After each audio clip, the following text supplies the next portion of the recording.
బ్రాహ్మణులకు శుభవార్త. Hindu prize services in USA. విదేశాలలో ఉద్యోగ అన్వేషణ చేయాలనుకున్న ఔత్సాహికులకై అభ్యర్థుల నుండి దరఖాస్తులు కోరుతుంది. సంప్రదించవలసిన వాట్సాప్ నంబర్ 9866153999. నమస్తే, వెల్కమ్ టు అవర్ ఛానల్. నేను పద్మిని. ప్రస్తుతంతో పాటు ప్రముఖ ఆధ్యాత్మికవేత్త, ఆస్ట్రోన్యూమరాలజిస్ట్, ఎనర్జీ వాస్తు స్పెషలిస్ట్, శ్రీ విద్య ఉపాసకులు శ్రీమతి జయప్రద గారు మనతో పాటు ఉన్నారు. మాట్లాడదాం. నమస్కారం అండి. నమస్తే అమ్మ. శ్రీమాత్రే నమః. రైట్, బోర్డు మీద ఆల్రెడీ రాశారు. సెప్టెంబర్ 1వ తారీఖు నుంచి అక్టోబర్ 1వ తారీఖు వరకు రాశిఫలాలు చెప్తున్నారు. రైట్. మరి ఎలా అండి, ఒకసారి గోచార ఫలితాలు ఎలా ఉన్నాయి, గోచారం ఎలా ఉంది, అలాగే ఎన్నాళ్ళ ఈ గోచారం వల్ల ఎంత రిజల్ట్ అనేది ఉంటుంది? ఎందుకంటే ఇది చెప్పారు కానీ మాకు జరగలేదు అనేది వినడానికి ఎందుకంటే ఇంత కష్టపడి స్టడీ ఇది డెఫినెట్ గా చెప్తూ ఉంటే ఎందుకు అవ్వలేదు అనేది వింటే మాత్రం ఒకంత ఆశ్చర్యంగా అనిపిస్తుంది. అసలు గోచార ఫలితాలు ఎంత రిజల్ట్స్ ఇస్తాయి, అసలు గోచారం ఎలా ఉంది? తప్పకుండా గోచార ఫలితాలు అనేది మనకి మన జాతకం ఉంటే 100% ఈ గోచార ఫలితం అనేది మనకి 10 నుంచి 15%. అంత తక్కువ. జాతకం లేని అంటే మాకు టైం అబౌట్ తెలియని వాళ్ళకి, సో ఈ పేరుతో 30 ఏళ్ళ నుంచి నడిపిస్తే ఆ పేరుకున్న అక్షరం నామాక్షరంతో ఈ రాశి అనుకునే వాళ్ళకి ఈ గోచార ఫలితం అనేది 40% పనిచేస్తుంది. ఎందుకంటే ఎప్పుడైతే పేరు ఎక్కువగా వాడుకు మొదలవుతుందో ఆ పేరు రావడానికి కారణం ఏంటంటే ఏదో ఒక గ్రహం అనుగ్రహం ఉంటేనే వస్తాం. అసలు ప్రతి మనిషి భూమి మీదకి వచ్చాడంటే ఏంటంటే వాళ్ళకి ఏదో ఒక అనుగ్రహం, వాళ్ళు ఏదో చేయాల్సిన పనులు ఉన్నాయి, దానివల్లే మానవ జన్మ ఎత్తారు. మానవ జన్మ ఎత్తడం అంటేనే కర్మను మనం తొలగించుకోవడానికి, మనం చేసిన ప్రారంభ కర్మలు ఏవైతే ఉన్నాయో అవి తొలగించుకోవడానికి. సో తొలగించుకోవడానికి పుట్టినప్పుడు ఏ పేరుతో మనం ఎక్కువ పిలువబడుతున్నామో ఆ గ్రహాల అనుగ్రహం మనకు ఉందని అర్థం. సో అలా అప్పుడు గోచారాన్ని 40% తీసుకుంటాం. జాతకం ఉన్న వాళ్ళకి, టైం ఆఫ్ బర్త్ కరెక్ట్గా తెలిసిన వాళ్ళకి దీన్ని 15% తీసుకుంటాం. 15% ఎందుకు తీసుకుంటాం అంటే చాలా ఇంపాక్ట్ ఉంటుంది. 15% అంటే చాలా తక్కువనే కాదు, చాలా ఇంపాక్ట్ అది.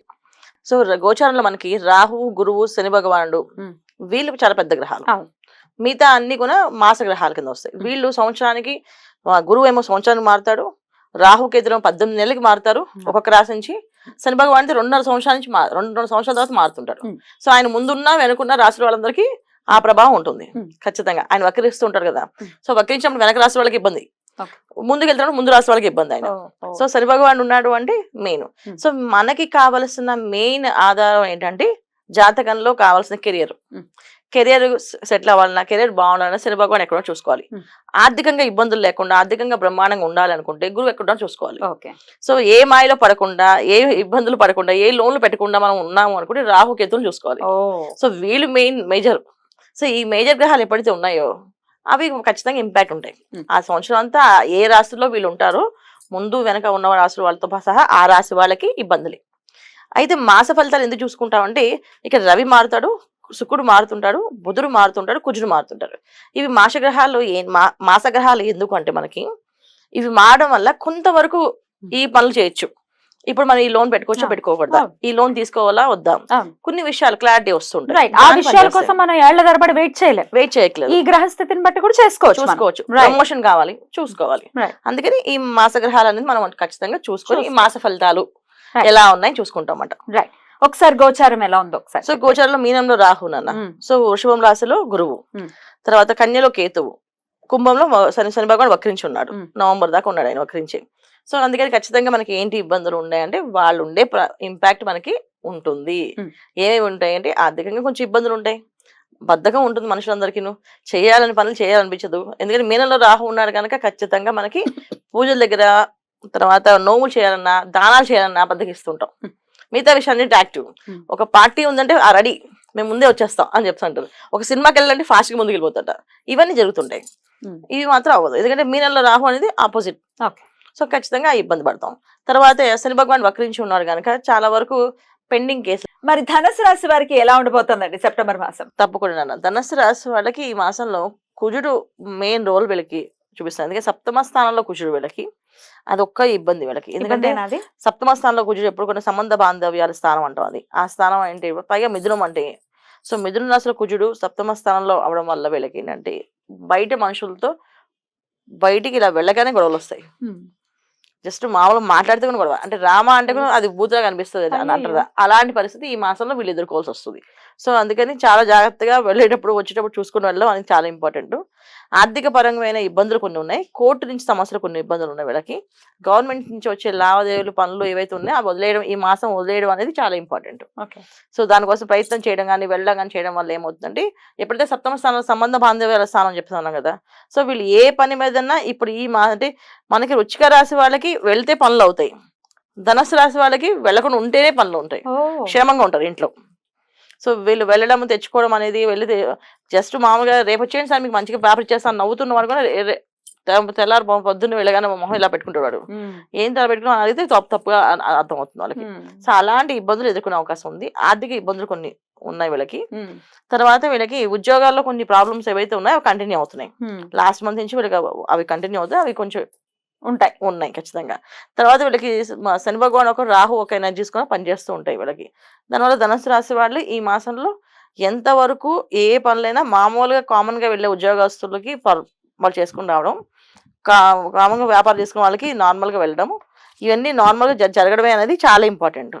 దానికి ఏదైనా వ్యతిరేకంగా ఒక నిర్ణయం తీసుకొని చేద్దాం అని అనిపిస్తుంది ఖచ్చితంగా. సప్తమ స్థానంలో కుజుడు ఊరికే ఉంటారు కదా, ఆయన ఖచ్చితంగా ఏదో చేపిస్తుంటారు. తర్వాత సప్తమ స్థానంలో కుజుడు, తర్వాత వీళ్ళకి నవమ స్థానంలో రవి బుధులు, తర్వాత రవి మళ్ళీ దశమ స్థానంలో రావడం వల్ల కొన్ని పనులు మా వల్ల అయిపోతాయి అన్నట్టు ఒక మాయ కలిగిస్తాడు. ఎందుకంటే రాహు ఇక్కడి నుంచి మళ్ళీ డైరెక్ట్ ఇక్కడ ఎవరైతే చూస్తాడో ఆయన చేస్తాడో కొంచెం మీకు పని అయిపోతుంది, మీకు బ్రహ్మాండంగా అయిపోతుంది వచ్చేయండి అని చెప్పి అని మాయ కలిగిస్తారు. అది మాయే కానీ పని అవుతుందంతా అనుకోకండి. సో దాన్ని జాగ్రత్తగా తీసుకోవాల్సిన విషయం ఏంటంటే, మనం వెళ్లకుండా ఉండడమే ఈ మాసంలో. మాక్సిమం మన రొటీన్ పని తప్ప స్పెషల్ గా ఏ పనులు చేసుకోకూడదు. స్పెషల్ గా వ్యాపారం మొదలుపెట్టడం కానీ, స్పెషల్ గా పార్ట్నర్షిప్ కలుపుకోవడం కానీ, స్పెషల్ గా కోర్టు సంబంధించిన విషయాల్లో వెళ్ళడం కానీ, కోర్టులో మళ్ళీ వాయిదా వేసుకోవడం బెటరు. వాయిదా ఉంది కదా సరే వెళ్ళి వచ్చేదాం అని అనుకుంటే మాత్రం అది ఇబ్బంది పెట్టే అవకాశం సిచ్యువేషన్స్ వస్తాయి. తర్వాత రియల్ ఎస్టేట్ రంగాల వాళ్ళకి కొన్ని ఇబ్బందులు ఉన్నాయి.